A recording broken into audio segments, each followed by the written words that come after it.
அதற்காகத்தான் இந்த இடஒதுக்கீடு. நீ சமூக சாதிவாரி கணக்கெடுப்புன்னு ஒண்ணு எடுத்துட்டா தேவர் எத்தனை, தேவேந்திர எத்தனை, நாடார் எத்தனை, கோனார் எத்தனை, பிள்ளமார் எத்தனை, செட்டி எத்தனை, முதலி எத்தனை, வன்னியர் எத்தனை, பறையர் எத்தனை எல்லாம் தெரிஞ்சிடும்.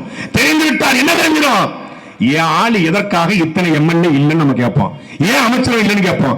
ஏன் துணைவேந்தராக இல்லைன்னு கேட்போம். ஏன் தாசில்தாரா இல்ல, ஏன் கலெக்டரா இல்ல, ஏன் ஐபிஎஸ்ஆ இல்ல, ஏன் இன்ஸ்பெக்டரா இல்ல, ஏன் போலீஸா இல்ல, கேள்வியை கேட்போம்.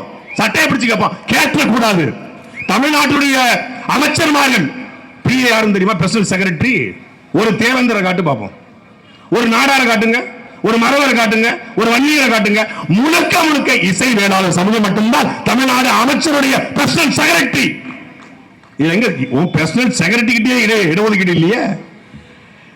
பீகாருடைய மரியாதைக்குரிய முதலமைச்சர் நிதிஷ்குமார் யாதவ் அவர்கள் தன்னை சமூக நீதி காவலர் சொல்லல, தன்னை இடஒதுக்கீட்டு நாயகன் சொல்லல, நான் சமூக நீதி காத்த மண் என்று பீகார் சொல்லல. ஆனா அந்த பீகார்ல சாதிவாரி கணக்கெடுப்பு எடுத்து உயர்நீதிமன்றம் ரத்து செய்து மீண்டும் சட்டசபையின் தீர்மானத்தை நிறைவேற்றி சாதிவாரி கணக்கெடுப்பை 1931 பிறகு எடுத்த மண் பீகார். ஆனால் பீகார் சொல்லல சமூக நீதி காத்த மண் பீகார் என்று இங்க பெருமையோட ஆகாத வகையில் சமூக நீதி காத்த தலைவர்கள் இடஒதுக்கீட்டுல எங்களுடைய தலைவர்கள் இடஒதுக்கீட்டு நாயகன் சொல்லுவாங்க.